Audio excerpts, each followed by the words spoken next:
Oh, easy there, bud. Don't get too trigger happy. Laying your hands on a woman doesn't make you a man. You want to fight? Try someone your own size. You're pretty tough for a guard dog. I'll give you that. Do you think this shit scares me? Kingsley banquet's tonight. I'm gonna make sure everyone hears that you married a security guard. Let's start today's story. Alex! Man down, we have a man down! We need backup now! Cole. Yeah. You guys surrounded, man. Let's get out of here. Looks like you won the bet. All right, we're getting out of here together. Take this. You are the best of the best. Promise me, get back home. Protect my sister, Victoria. The Kingsley family is a snake pit. You have to protect her. It was an honor serving with you.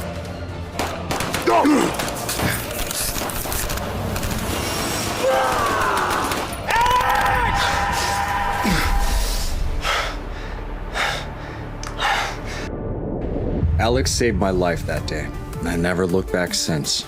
I left the bloodshed behind and built the Shadow Alliance, the country's largest veterans network.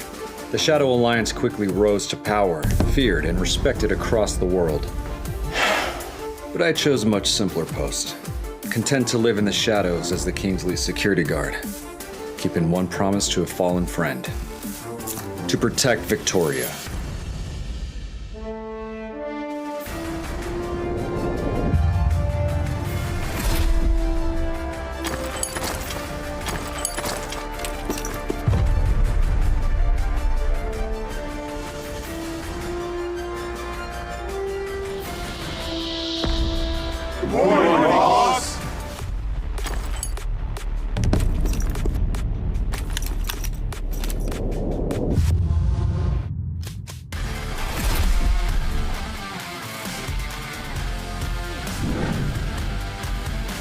After Victoria gets married today, my job is done.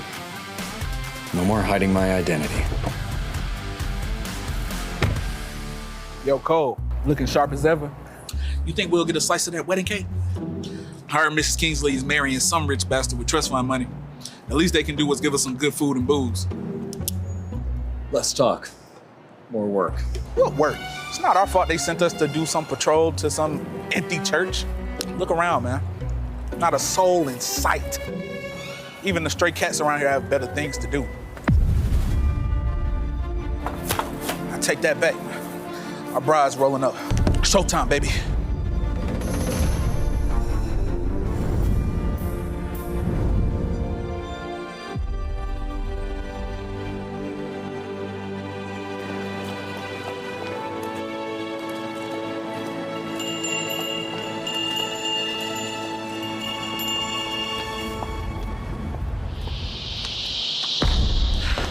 Skip the speeches, no pictures, no champagne tower. I want this wrapped up in 30 minutes.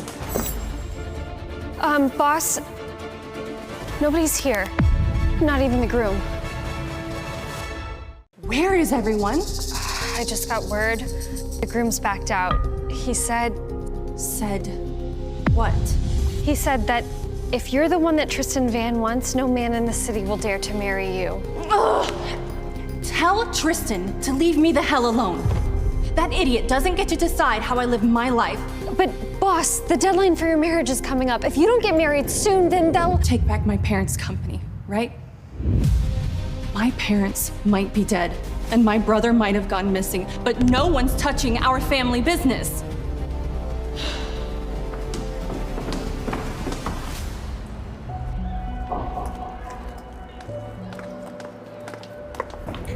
Congratulations on the wedding, Miss Kingsley. Who are you? Cole Slade. You married? No. Girlfriends? Also no. Good. Then you can marry me.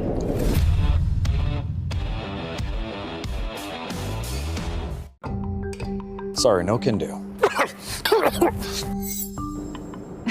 It's purely transactional. I'll pay you a salary for every month that you're my husband. $20K. How does that sound? After a year, we can get divorced. Still no. Do you know who I am? I'm Victoria Kingsley, CEO of Kingsley Tech. Fine. Name your price. I know who you are, Miss Kingsley. That's exactly why I can't marry you. You're the sister of my best friend, someone I swore to protect. Not everything is about money. Seriously, you're a goddamn security guard. You have no right to turn down my boss. No, it's fine. I'll handle this. You try to put out the fires with my family.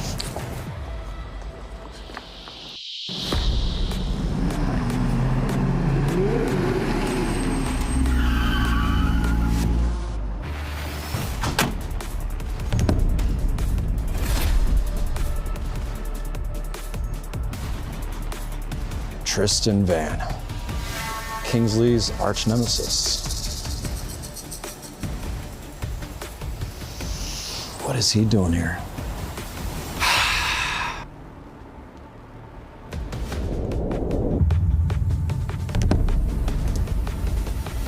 Move it, guard dog. Alex, I can't do this anymore. Where are you? Oh, Vicky! I heard you were in the market for a groom. Alex, looks like your sister's in trouble. Who the hell let you in here? Victoria Kingsley, you know how much I love you. Marry me. And you know I'd rather die than marry you. Oh, baby, but then you lose Kingsley Court. Newsflash, every man in the city knows you're mine. No one's gonna marry you, sweet cheeks. It's either me or nothing. Your ass is mine. Not in a million years, you scumbag. You think I don't know? You're just after the quantum chip tech my parents left behind, and marrying me happens to be the fastest, cleanest way to get your hands on it. Fine. You caught me. Well then, let's make this marriage official. Get off me! Go ahead. Scream your little heart out.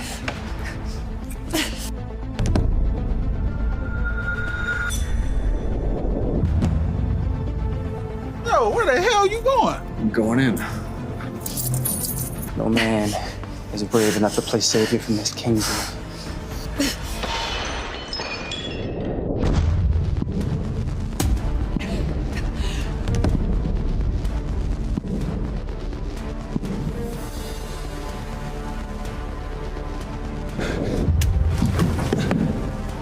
I am. Who the fuck are you? Leave him alone. He has nothing to do with this. This guy must have a death wish. You think you can come in here and play hero? Do you know who the fuck I am? I don't give a shit who you are. Victoria is my fiance. You married Victoria Kingsley. Don't make me laugh. That's right. We're getting married, and there's nothing you can do to change that, Tristan. Sorry, buddy. And you're going out on a body bag. Victoria is mine. Kill this cocky piece of shit. Let's go.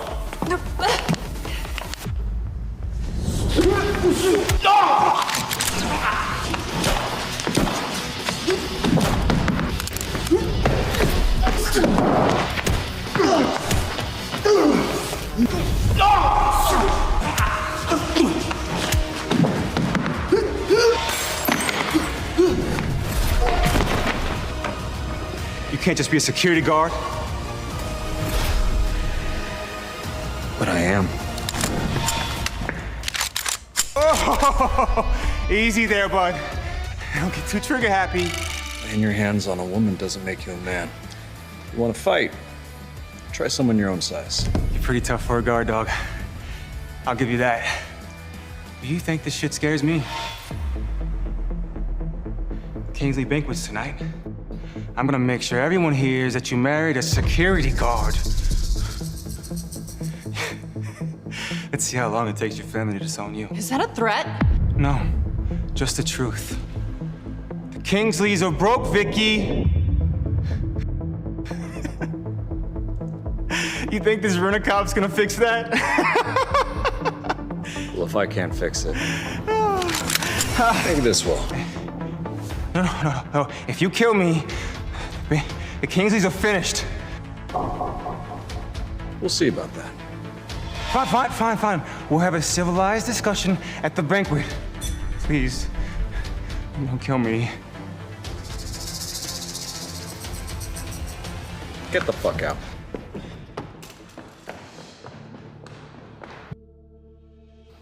Thanks for saving me just now.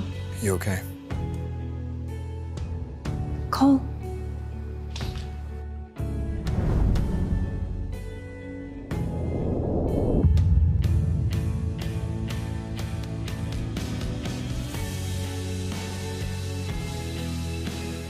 Did you mean what you said earlier? Will you marry me? Marry you? You've got the city's biggest crime boss, Tristan Van, breathing down your neck, and you want me to marry you? Is this supposed to be a thank you or a death sentence? You're right. It's too much to ask.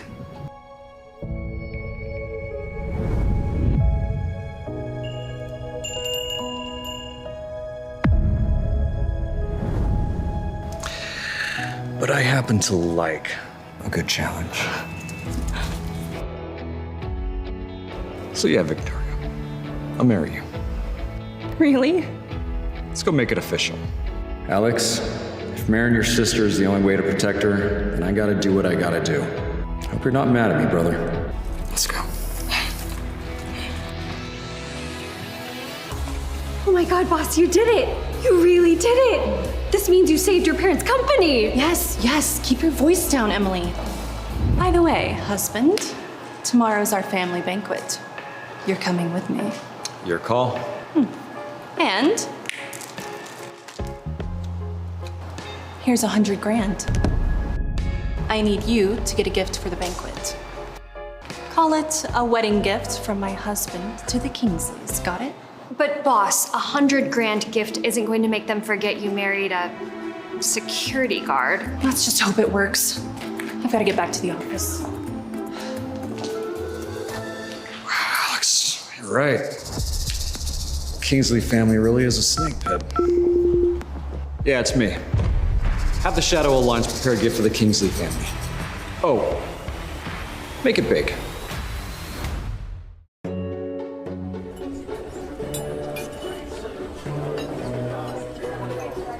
Mr. Conrad Kingsley, I heard you just closed the East Coast port deal at the insistence of your father, Alistair. It was very impressive. It's just another small win for the family, nothing to brag about.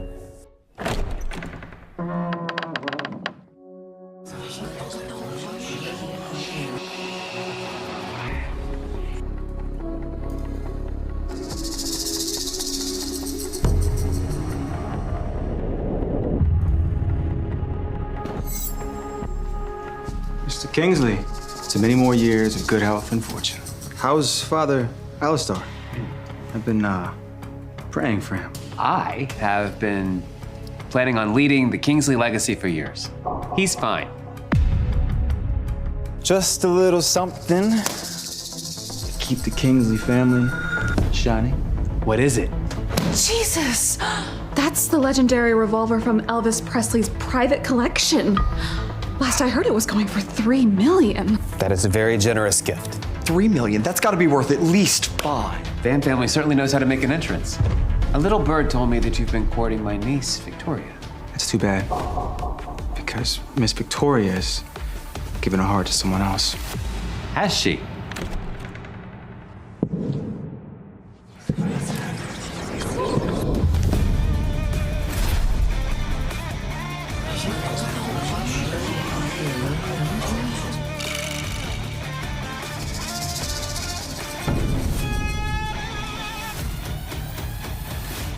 Who is that with Victoria? Her security guard. Wow. So, the mighty Kingsleys really have fallen since their grandfather Alistair Kingsley is sick. I heard they're barely hanging on under Conrad's leadership. Tristan was supposed to bail them out. Guess Victoria's lost it. Victoria, who is this? Uncle, this is Cole Slade. My husband. Husband. You trying to kill your grandfather? You're young, throw tantrums, but marriage is not a game. This isn't a tantrum. And it's not about money, either. I love Cole, and that's why I chose him. Wow. Now that you're married niece, Tristan, maybe our families can join together through my daughter, Serena. This is a family banquet. You didn't come empty-handed, did you? Tristan brought a $5 million revolver for Grandpa. What about you, Vicky? What did you bring? Oh, shoot. I only gave Cole $100,000. Tristan dropped $5 million? We're screwed. Of course we did.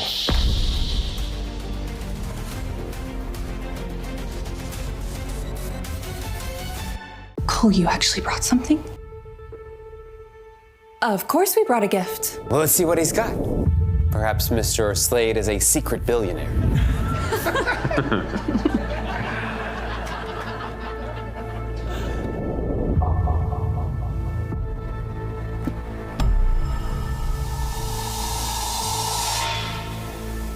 What is this? Seriously, that's the gift?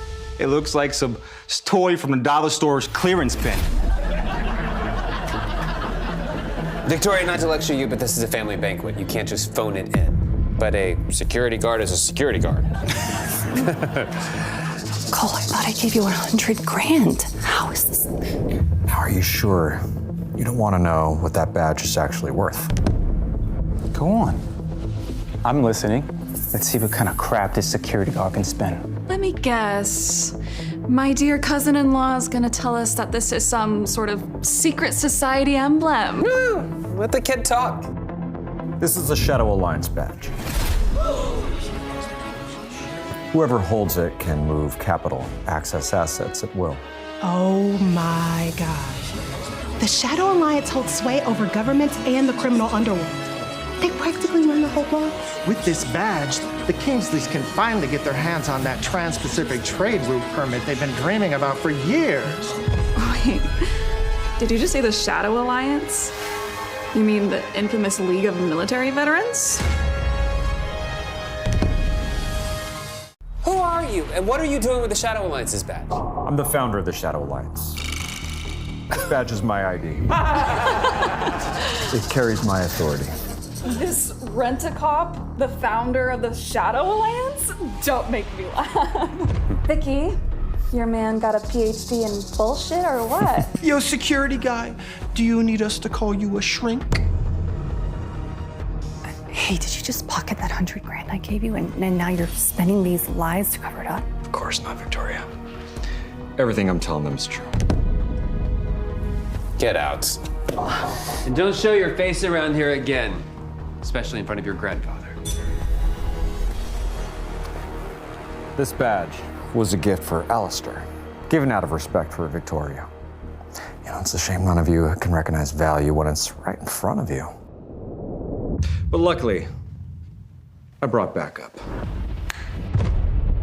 Victoria said her grandfather was a collector of Renaissance art, so I had my people send this over right away.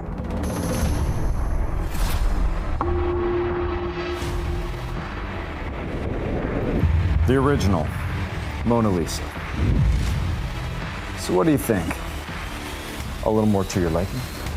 Powerful families have killed for, but Lydia learned something more shocking.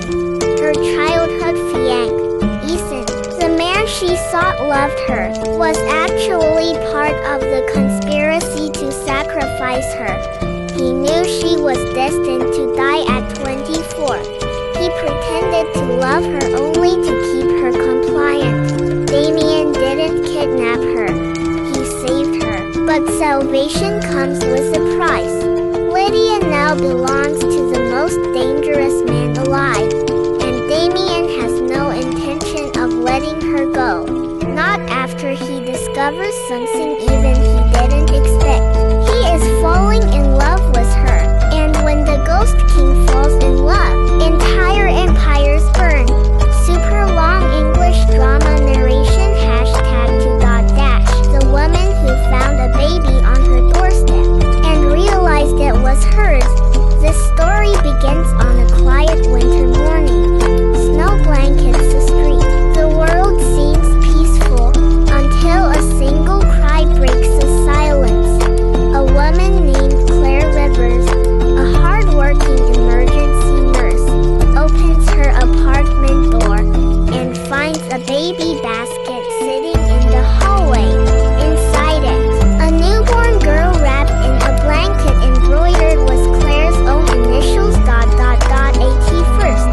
Claire thinks it must be a mistake, a prank, some kind of tragic abandonment. But then she sees a note, a single line written in trembling handwriting. Please protect our daughter. They cannot know she survived. Claire freezes. The handwriting looks disturbingly familiar because it looks like her own. Impossible, insane. But the more Claire examines it, the more certain she becomes. She wrote this note, or someone who knew her handwriting perfectly.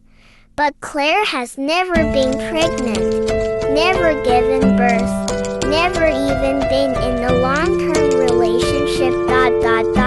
So how could this baby be hers? As Claire holds a baby, a wave of foreign memories hits her. Images she doesn't recognize, faces she's never seen, hospital rooms she's never entered. Every night, the memories grow stronger. A surgery she didn't remember, a man she never met, a hospital bed where she was unconscious. Claire begins digging into her past and uncovers a horrifying truth. 3 years ago, she was involved in a major accident. Perfect grades, perfect manners, perfect reputation. Her engagement to her childhood sweetheart, Ethan Crow, was arranged when they were children. Everyone expected their wedding to be the union of two powerful families. But on the wedding day, Lydia's life derails in the most unbelievable way. Moments before the ceremony, Lydia is kidnapped by masked men, thrown into a black SUV, and drugged with something that makes her head swim. When she wakes up, she's in a dimly lit church, a completely different location. Her bouquet replaced, her veil rearranged, her bridesmaids missing, and the groom isn't Ethan. Standing at the altar is a cold, devastatingly handsome man with gray eyes as sharp as winter steel. A man Lydia has never seen in her life. His name, Damien Blackthorn, the most feared underground king in the entire eastern region. Leader of the Blackthorn Syndicate. A man whose reputation can silence even the bravest criminals. Everyone calls him the Ghost King because no one knows how he rose to power. And those who try to investigate disappear. Damien takes Lydia's trembling hand. The priest asks, "Do you take this woman?" Damien answers before the priest finishes, "I do." Lydia is stunned. She protests, screams, tries to run, but the guards hold her still. Damien leans close, voice dangerously calm. "Say the words, Lydia." I don't," he whispers into her ear. "If you don't marry me, the Hale family will not live through tonight." Terror grips her heart. Shaking, Lydia barely forces the words out. "I do." The moment the ceremony ends, Damien kisses her lightly, almost mockingly. "Congratulations, Mrs. Blackthorn." Lydia is taken to a black limousine and driven to Damien's fortress-like estate. But here's the twisted part. Damien doesn't touch her, doesn't speak to her. He simply tells her, "You will stay here. You will obey my rules."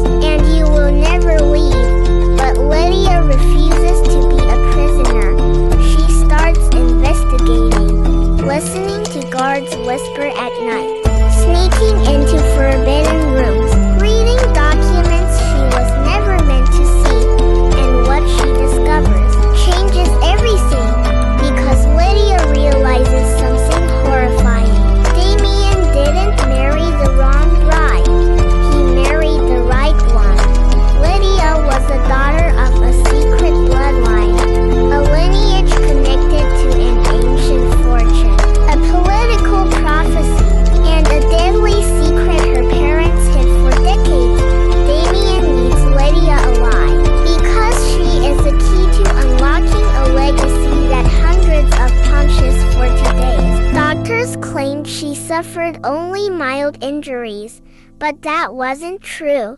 During those missing 2 days, Claire was used as a surrogate test subject for a fertility experiment led by a secret organization seeking to create genetically perfect children. Claire was selected for her medical resilience. They implanted a fertilized embryo into her body, monitored the early pregnancy, then removed the fetus covertly before she woke. Claire was never meant to know, never meant to remember, but the baby was supposed to be destroyed. Someone inside the organization betrayed them and saved the infant, placing the child on Claire's doorstep as a last chance for survival. Now, a powerful corporation is hunting for the baby. They will eliminate anyone who stands in their way. Claire must run, hide, fight. She becomes a fugitive, protecting a child she never planned for, yet feels an unexplainable bond with. The twist, the baby begins showing abilities far beyond a normal infant. Rapid learning, unusual awareness, and neurological patterns never documented before. Claire realizes the company wasn't trying to create the perfect baby. They were trying to create the perfect weapon.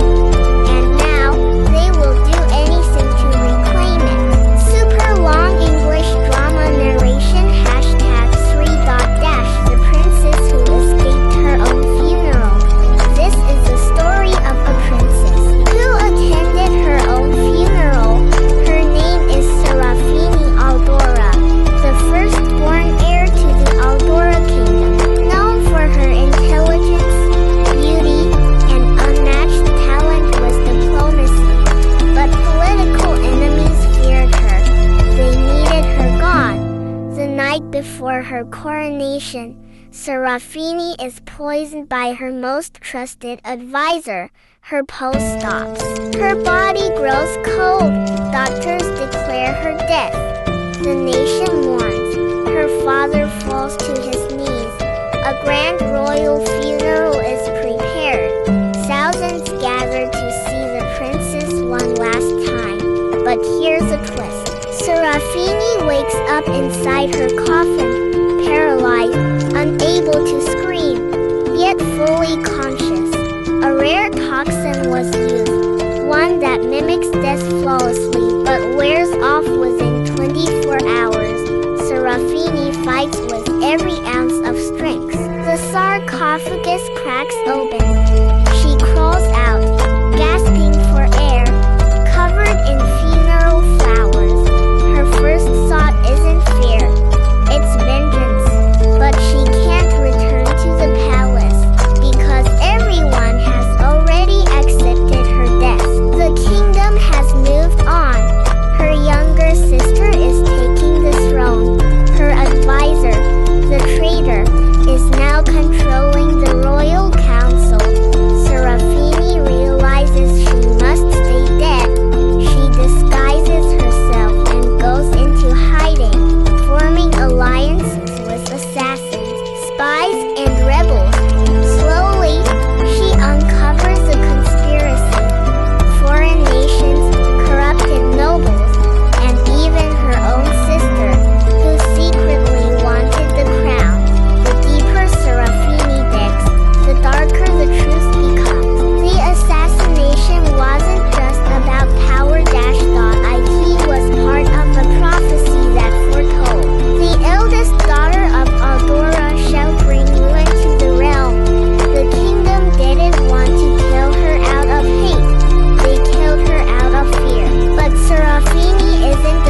the person who forged the prophecy in the first place, and she plans to reclaim everything stolen from her crown, her kingdom, and her fate. But first, the dead princess must return from the shadows.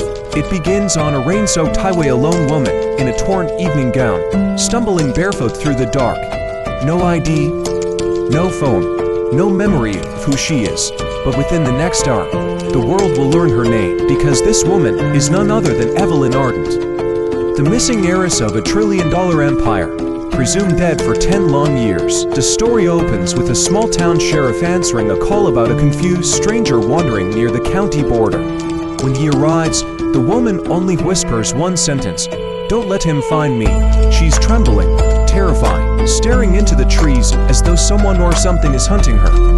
At the hospital, doctors discover something even stranger.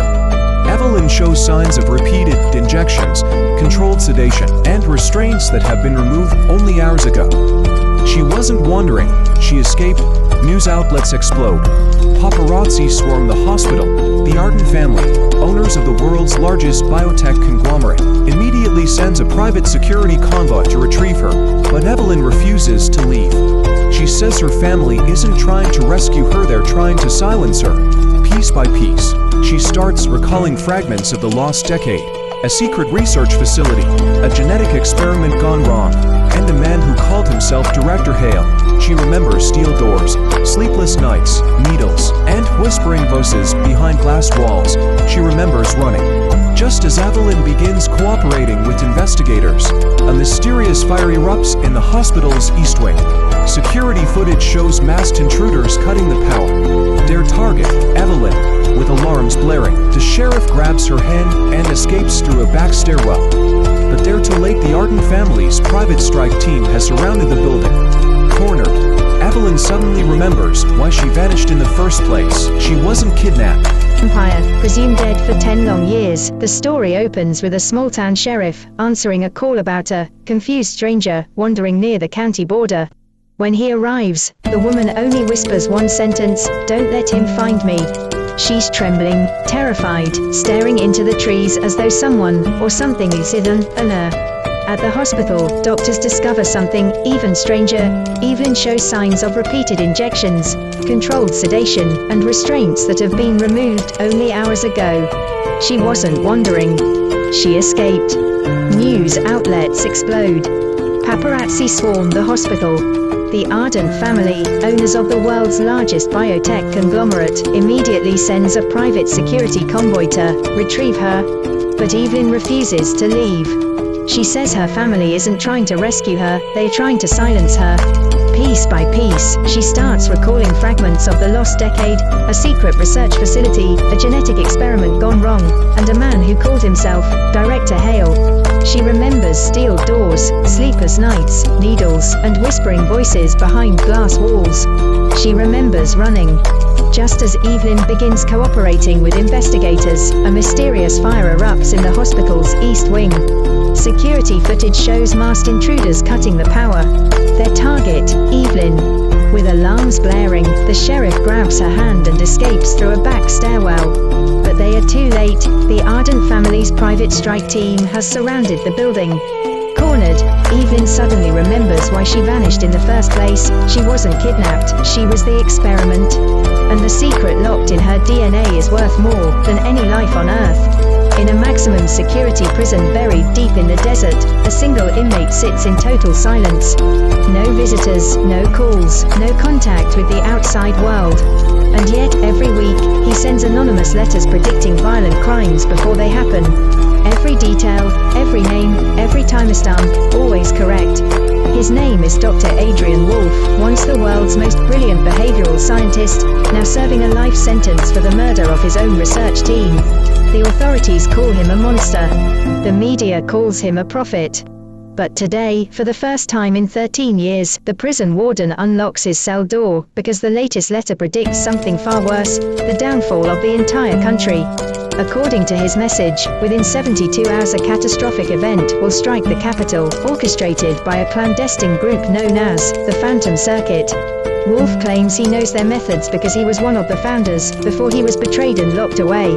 Reluctantly, the government brings him to an underground briefing room. Surrounded by agents, Wolf calmly explains that the Phantom Circuit has infiltrated every layer of society, politicians, CEOs, military analysts, even the justice system that put him away. Their goal is simple: collapse the nation from within and rebuild it under their own secret charter. But here's the twist: Wolf says he didn't predict the attacks. He designed them. Years ago, his research focused on mapping collective human behavior, identifying how crowds, governments, and entire populations react to fear. The Phantom Circuit stole his work and weaponized it. Now he is the only one who knows how to stop the chain reaction he created. The agents interrogate him, demanding names, locations, proof. Wolf only smiles. "Let me out," he says, "and I'll catch the monster you are chasing. Because I built him." But before they can decide whether to trust him, all the lights in the facility go out. Emergency locks slide shut. A distorted voice echoes through the speakers: "Adrian Wolf is not to be released. Terminate the asset immediately." The government realizes something horrifying. The Phantom Circuit knew their every move. Someone in the room is a traitor, and Wolf may be the only one who can tell them who it is. On the night of her wedding, under the glow of fireworks and champagne, the bride suddenly vanished. Not kidnapped, not murdered. She walked out of her own celebration and left behind a blood-stained wedding dress. Her name was Lila Harrington, the youngest daughter of a distinguished diplomatic family. Her marriage was supposed to unite to powerful alliances and end years of political tension. But minutes before the ceremony, Lila received an anonymous message containing 3 words that changed everything: he killed them. The message came with a photo, grainy, dark, showing her fiancé standing over 2 bodies. Lila didn't understand it at first until she recognized something in the picture: the necklace belonging to her missing childhood friend, Iris. While guests laughed and danced, Lila went to confront her fiancé in his private suite. What happened next remains a mystery. Security cameras caught silence. No screams, no struggle, just Lila walking out alone, carrying her shoes, trembling as if she had seen the devil himself. She was last spotted leaving through the garden gate. Hours later, her not physically, socially, reputationally, existentially. Marcus hesitated, and hesitation is expensive. Victor reminded him of something Marcus had forgotten. "You don't choose when you're done," Victor said. "The city does. Marcus did the job. Bank accounts frozen, false accusations planted, careers destroyed overnight. Ethan lost everything in less than a week. Marcus watched it happen, and something broke inside him. Because Ethan didn't fight, he accepted it. Like someone who had always known the bill would come due. Weeks later, Marcus found out why. Ethan had tried to expose the system. He failed. Marcus wasn't eliminating a threat, he was burying a warning. Guilt doesn't arrive loudly, it settles in quietly. Marcus began seeing the city differently. Every building felt complicit. Every advertisement felt like a lie. Every smile felt transactional. He wanted out. Victor laughed. "There is no out," he said, "only distance from the blast." Marcus tried to run anyway. That's when the city closed in. Friends stopped answering calls. Accounts vanished. Doors that once opened easily stayed shut. The system Marcus helped sustain turned its attention to him in the end. Marcus made one final decision: if he couldn't escape the city, he would expose it. Marcus leaked everything: names, transactions, networks. He didn't become a hero. Heroes are protected. Marcus became a liability. The fallout was controlled, scandals redirected, sacrifices made. Marcus disappeared, not officially, but effectively. The city continued. It always does, somewhere. People still believe hard work is enough, that systems are fair, that survival is neutral. The city doesn't correct those beliefs, it relies on them. And Marcus Lane. He became what the city creates best, a lesson no one learns from. Because in the end, the city doesn't punish crime, it punishes disruption. At first glance, this looks like an ordinary love story, a quiet town, a powerful family, and a girl who seems far too insignificant to matter. But if you keep watching, you'll realize this story is never really about love. It's about control, identity, and what happens when the truth refuses to stay buried. This story begins on a rainy night. A young woman named Elena Carter stands outside the iron gates of the Blackwood estate, soaked to the bone, holding a worn-out suitcase in her trembling hands. She has nowhere else to go. Her mother is dead. Her father's name is written on a birth certificate, but he never once looked back. And now, after 23 years of silence, the Blackwood family has finally found her. Inside that mansion lives Alexander Blackwood, the youngest heir of the Blackwood Empire. Cold, calculating, and dangerously intelligent. To the outside world, he is perfection itself, a future CEO, a golden boy, a man who never makes mistakes. But Alexander hates this house, because this house is built on secrets. The moment Elena steps inside, the atmosphere shifts. The servants stare at her like she doesn't belong. The walls whisper stories no one dares to tell.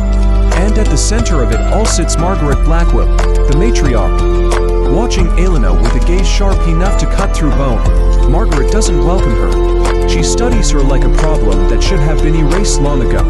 You see, Elena isn't just a long-lost daughter. She's evidence. Evidence of an affair. Evidence of betrayal. Evidence that the Blackwood family is not as perfect as they claim. And so, Margaret makes a decision. Elena can stay, but only under one condition. She will never reveal her true identity to the world. Elena is introduced as nothing more than a distant relative. A charity case, a girl taken in out of kindness. But kindness has never existed in this house. From the very first day, Elena becomes invisible. She eats after everyone else.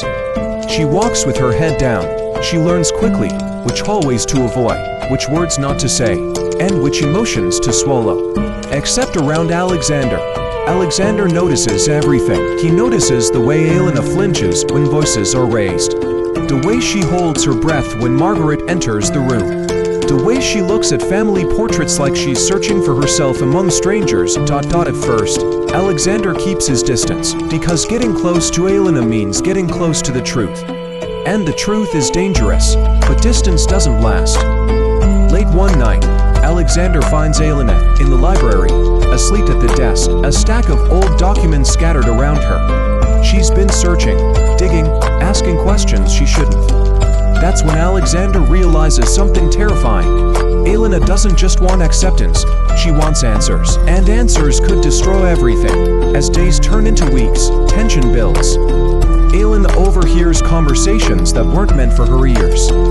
She sees the cracks in the Blackwood Empire, shady deals, silent threats, alliances built on fear instead of loyalty. Meanwhile, Margaret grows increasingly hostile, because Margaret knows something Elena doesn't. The Blackwood family didn't lose Elena by accident. She was erased on purpose, years ago. When Elena's existence threatened the inheritance line, a decision was made. Money changed hands, records disappeared. A woman was paid to vanish with her child, but the child survived, and now she's back. The closer Elena gets to the truth, the more dangerous her position becomes. Servants are fired overnight, security tightens. Even Alexander is warned to stay away from her, but by then, it's already too late. Because somewhere between shared silences and stolen glances, Alexander falls in love with her, and that love becomes the final threat to the Blackwood legacy. When Elena finally uncovers the truth that she is not a guest, not a burden, but a rightful heir, everything explodes. Margaret denies it. The family panics. The board of directors intervenes. And Alexander is forced to choose. Family or Elena. In the final confrontation, secrets are exposed in front of the entire Blackwood board. DNA results are revealed. Financial crimes surface. Decades of lies collapse in a single night. Margaret loses control. The empire fractures. And the truth, once hidden, becomes impossible to erase. But victory doesn't come without a cost. Elena walks away from the Blackwood main not because she has to, but because she finally understands something powerful. Blood doesn't define family. Power doesn't define worth. And sometimes, survival is the greatest revenge. As for Alexander, he leaves with her, not as an heir, not as a Blackwood, but as a man finally free. And that is the real ending of this story, not a fairy tale, not a perfect romance, but a reminder. No matter how deeply the truth is buried, it always finds a way back to the surface. The bride who married the wrong man. Pay close attention on what show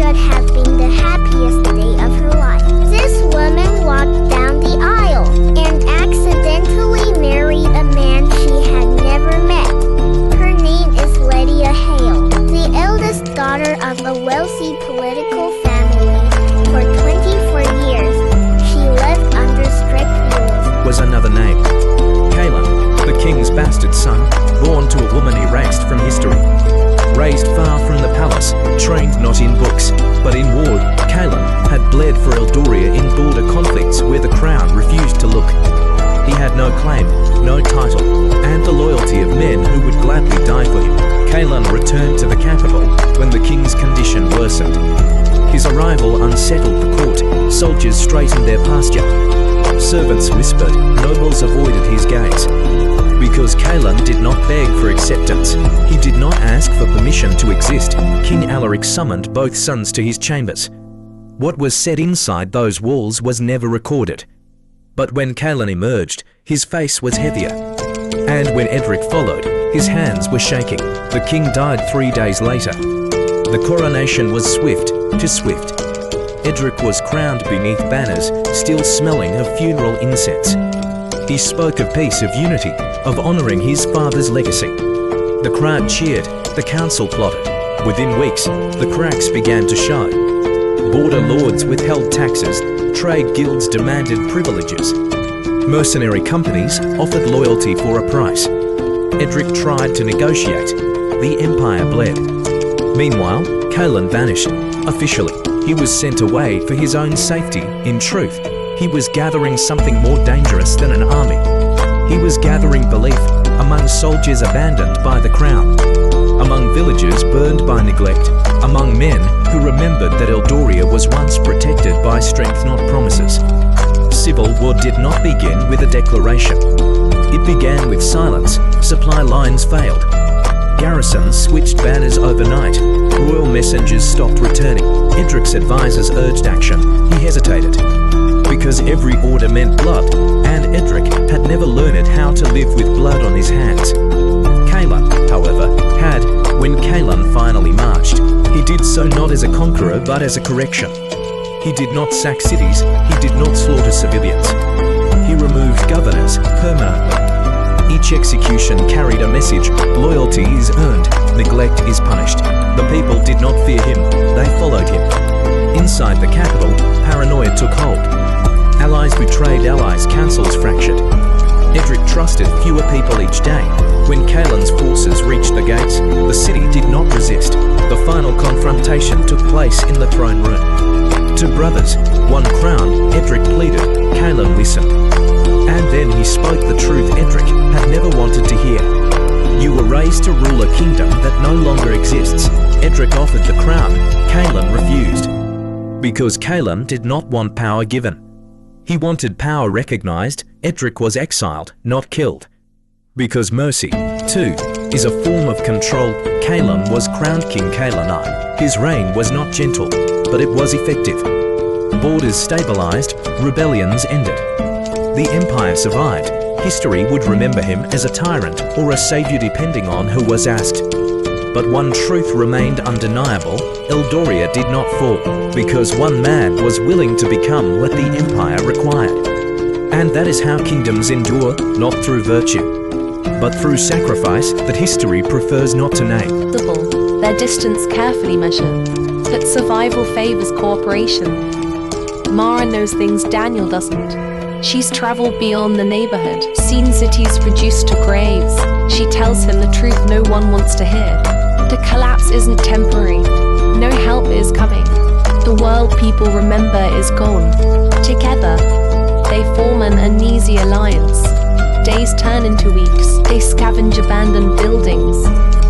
They avoid roads. They watch the horizon constantly. And slowly, something dangerous happens. They begin to feel human again. They talk at night. They share memories of a world that feels fictional now. They laugh quietly, as if afraid laughter might attract them. But hope is a liability. One night, they encounter a group of survivors. Families, children, people who look harmless. The leader asks for food. Daniel hesitates. Mara doesn't. She says no. When the group leaves, Daniel argues with her. They needed help. Mara looks at him and says something that changes everything. So did we. No no one helped us. Days later, they find that same group again. Only this time, the group is armed and they're not asking. Daniel witnesses what desperation truly looks like. The survivors kill without hesitation. They take everything. They leave bodies behind. Daniel and Mara escape, but something inside Daniel breaks. That night, he can't sleep because he realizes a terrifying truth. The apocalypse didn't turn people into monsters. It revealed who they already were. As resources disappear, morality follows. Daniel struggles with what survival requires. Mara accepts it. She's not cruel, she's realistic. She tells Daniel about a settlement rumored to exist far north. A place with rules, structure, power. But the world did not end in fire. There were no explosions, no dramatic speeches, no final warning reported on the news. The world ended quietly. It ended with empty shelves, with unanswered phone calls, with doors that stopped opening. By the time people realized something was truly wrong, society had already collapsed. This story begins 6 months after that collapse. His name is Daniel Mercer. Before the fall, Daniel was ordinary in every way that mattered. He worked a desk job. He complained about traffic. He believed that tomorrow would always arrive as scheduled. Now. Tomorrow is never guaranteed. Daniel lives alone in what used to be a suburban neighborhood. Houses stand like skeletons intact on the outside, hollow within. Some were abandoned peacefully. Others still carry marks of violence on their walls. Every morning, Daniel follows the same routine. He wakes before sunrise. He checks the perimeter. He counts his supplies. Canned food, bottled water, a handgun with limited ammunition. He keeps track of everything because forgetting is dangerous. In this world, mistakes are fatal. The collapse wasn't caused by war, or climate, or even disease. It was caused by silence. One day, systems stopped responding. Power grids failed. Financial networks froze. Supply chains broke down with no explanation. Governments issued statements, then stopped speaking altogether. No enemy ever appeared, and that terrified people more than any invasion could have. At first, neighbors helped each other. They shared food. They shared information. Then supplies ran low. That was when kindness became conditional. Daniel remembers the exact moment he stopped trusting people. It was the day he watched a man beg for water and then pull a knife the moment Daniel turned his back. From that day on, Daniel survived by one rule: never assume innocence. Months pass, seasons change, the world grows quieter. One afternoon, Daniel hears a sound he hasn't heard in weeks. Footsteps, careful, measured, not desperate. Someone knows what they're doing. Daniel hides inside his house, watching through a cracked window.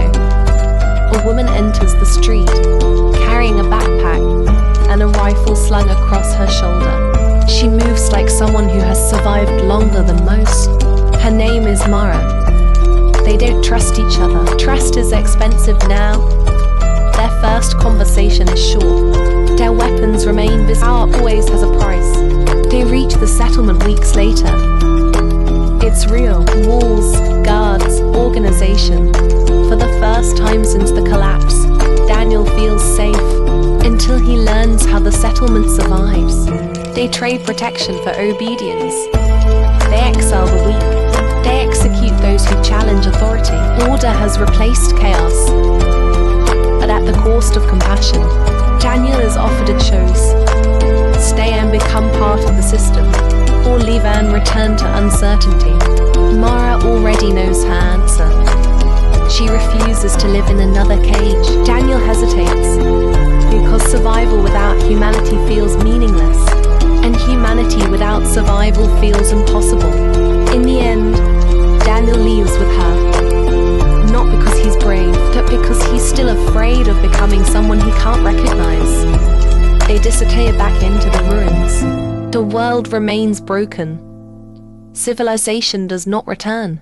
that Daniel understands something now. The end of the world wasn't a single moment.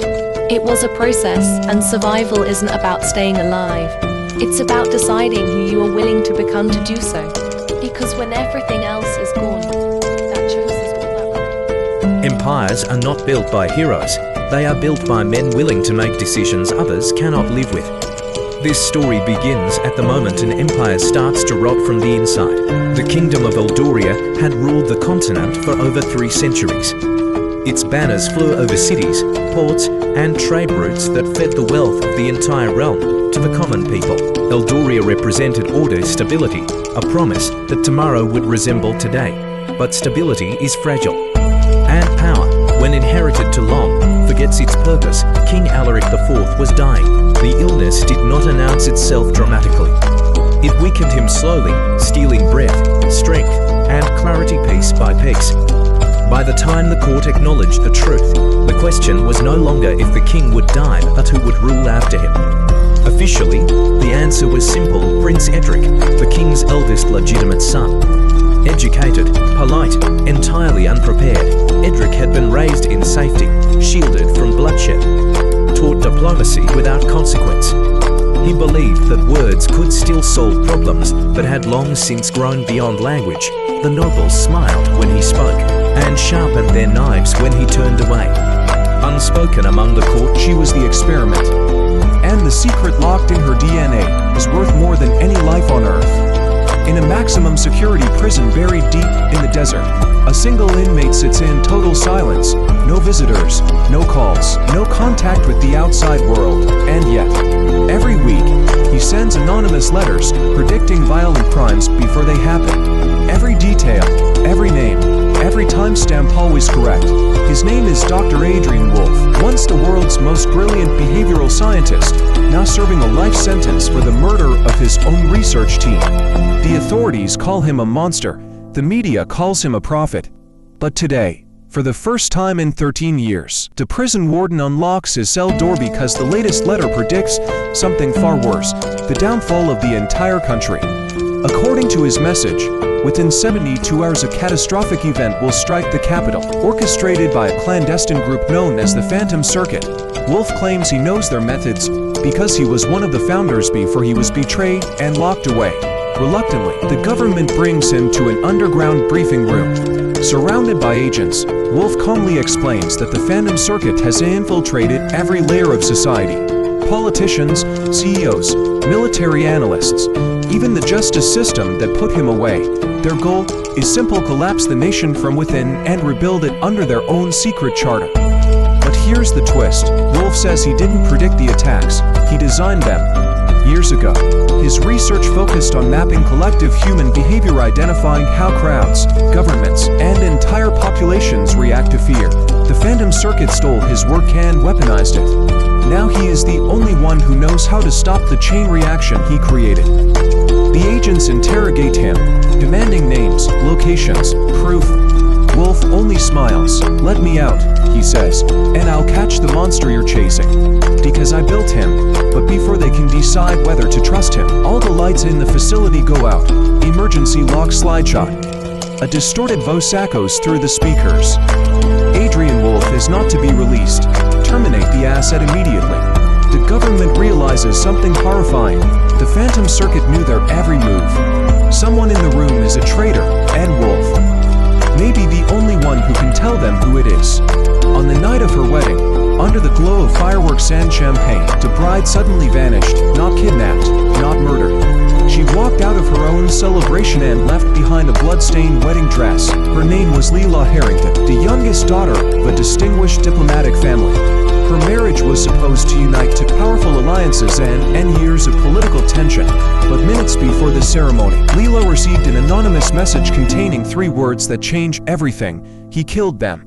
The message came with a photo, grainy, dark, showing her fiancé standing over 2 bodies. Leela didn't understand it at first, until she recognized something in the picture. The necklace belonging to her missing childhood friend, Iris. While guests laughed and danced, Leela went to confront her fiancé in his private suite. What happened next remains a mystery. Security cameras caught silence, no screams, no struggle. just Leela walking out alone, carrying her shoes, trembling as if she had seen the devil himself. She was last spotted leaving through the garden gate. Hours later, her wedding dress torn and soaked in blood was found at the edge of a river. But there was no body, no footprints, no signs of drowning. Investigators soon discovered something more disturbing. Leela had been collecting files for months, documents exposing a covert diplomatic operation, blackmail letters, untraceable bank transfers, and a hidden list of high-ranking officials involved in an off-books political assassination program. The final page of her journal reads, "If I disappear, it's because I finally know the truth. The Groom denies everything. The families cover up the scandal. The world moves on." But days later, a message appears on a secure server belonging to an international whistleblower group. A video thumbnail, a familiar face, Leela Harrington alive. And she's ready to expose the truth about the man she almost married. In the heart of a neon-lit metropolis, people still talk about the night a billionaire vanished into the slums and left his entire empire to a homeless stranger. It wasn't charity, it wasn't madness, it was revenge calculated, cold, and 10 years in the making. The billionaire was Marcus Vail, founder of one of the world's most powerful tech corporations. Brilliant, ruthless, untouchable, but few knew that behind the skyscrapers and luxury, Marcus lived with a secret. He was running from a crime he didn't commit. 10 years ago, someone framed him for an illegal weapons program. The board forced him out, stripped his legacy, and left him with nothing. Marcus clawed his way back, rebuilt his fortune, and created a shadow network devoted to finding the traitor. But instead of confronting them in a boardroom, Marcus designed a different plan. He befriended a homeless man living under a bridge of quiet. Intelligent veteran named Sam, who once studied engineering before life tore him apart. Marcus gave Sam food, shelter, friendship. And then, one night, Marcus offered him the unthinkable. "Take my identity, take my company, become me." Sam thought it was a joke until men in suits arrived with documents, transfers, and biometric scans proving it was real. Overnight, the bidder became the new owner of Vail Technologies. Overnight, Marcus Vail no longer existed because Marcus had discovered something. The traitor who destroyed his life was someone inside his own family. Someone who watched his downfall with a smile. By erasing himself and handing over his empire, Marcus created the perfect trap. The traitor would strike again assuming Sam was Marcus. And when they exposed themselves, Marcus would emerge from the shadows with evidence, truth, and vengeance. But the plan took a deadly turn. Sam was attacked within 48 hours. Marcus's old enemies resurfaced. And a mysterious organization called the Seventh Protocol began hunting both men.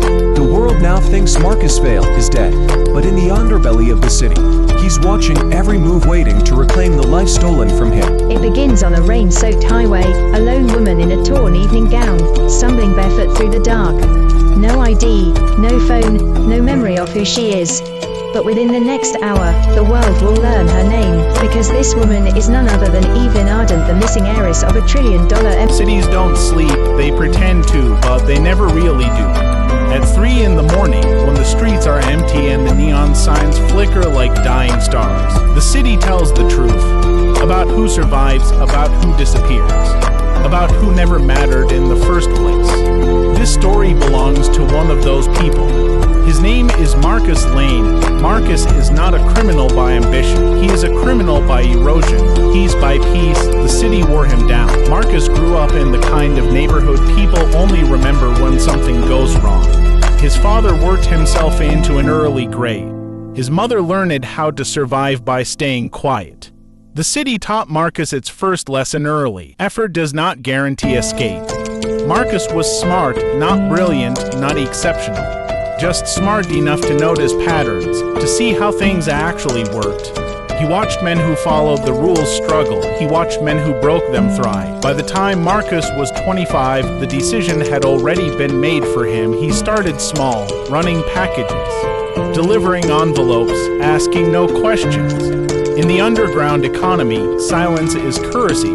Marcus was good at being silent. The city rewarded him with money that disappeared as quickly as it came: rent, medical bills, debts inherited from a family that never caught a break. Marcus told himself it was temporary. everyone does. That's the lie that keeps the machine running. Years past, Marcus became reliable. Reliable people are dangerous not because they're violent, but because systems depend on them. And systems don't protect their foundations, they consume them. Marcus worked for a man named Victor Raines. Victor didn't look like a crime boss, he looked like a consultant. Calm voice, clean hands, always polite. Victor controlled networks, not streets, information, not guns. And information is far more lethal. One night, Victor gave Marcus a job that felt different. No delivery, no exchange, just observation. Follow him, Victor said, sliding a photo across the table. Tell me where he goes, who he meets, that's all. The man in the photo was ordinary, mid-30s, office clothes. Forgettable face, Marcus followed him for 3 days. On the 4th day, the man noticed. That's when everything changed. The man confronted Marcus in a subway station, crowded, loud, impossible to disappear in. You shouldn't be here, the man said quietly. Marcus froze because the man wasn't afraid. He was resigned. The man's name was Ethan Cole. Ethan wasn't a criminal, he was an accountant. Or at least, that's what his records said. What Marcus uncovered slowly was something far worse. Ethan was laundering money not for gains, but for institutions people trusted, corporations, charities, political foundations. Legal crime, the kind that destroys lives without ever pulling a trigger. Victor wanted Ethan gone, not dead, disappeared. Marcus understood what that meant. He was being asked to erase someone. Persistent, emotional. These are not. During session 4, Lucas asks a question.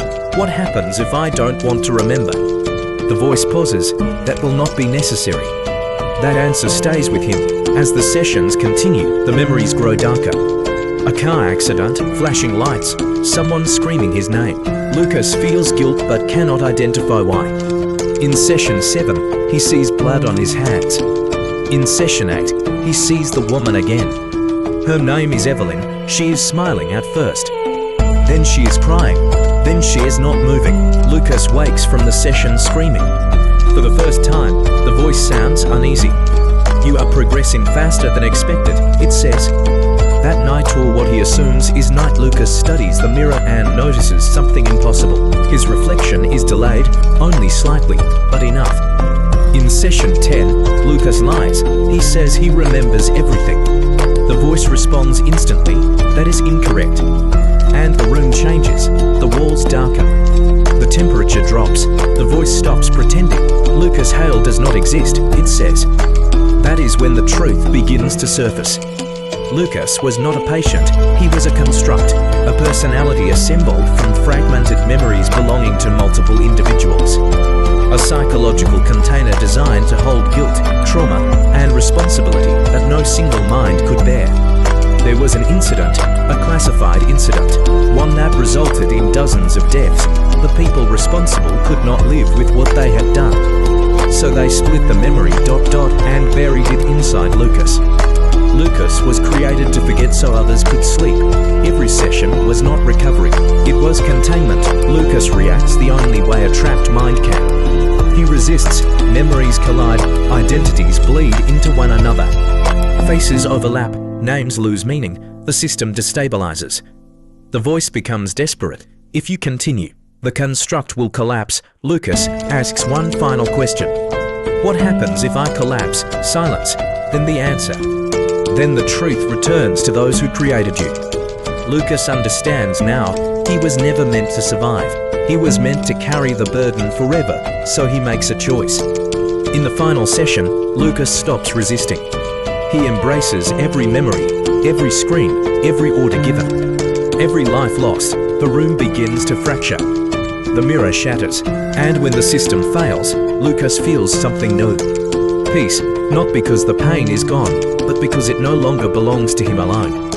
When the facility goes dark, alarms echo through empty halls elsewhere. People wake up screaming from dreams they don't understand. Memories return, guilt returns. Lucas Hale disappears, but the truth does not. Because memories, no matter how deeply buried, always find their way home. Memory is the most fragile form of truth. People trust it completely.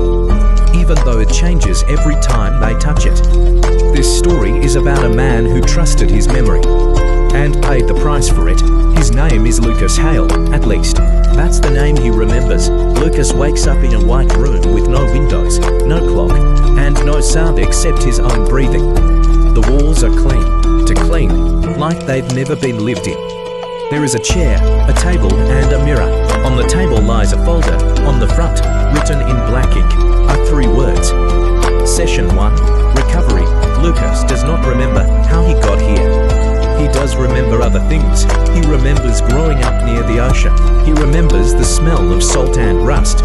He remembers a woman's lap, soft, familiar, painful. But when he tries to hold on to these memories, they slip like dreams dissolving after waking. The mirror activates. A voice fills the room. Calm, professional, emotionless. Lucas Hale, the voice says. If you are hearing this, the procedure has begun.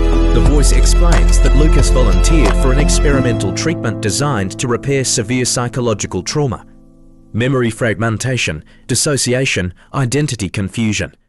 Lucas doesn't remember agreeing to anything, but the file says he did. According to the records, Lucas experienced a catastrophic event 6 months ago. Something so severe that his mind fractured to protect itself. The treatment is simple. They will help him remember session by session, memory by memory. At first, the memories seem harmless. A childhood bicycle, a high school classroom, a rainy afternoon spent waiting for someone who never arrived.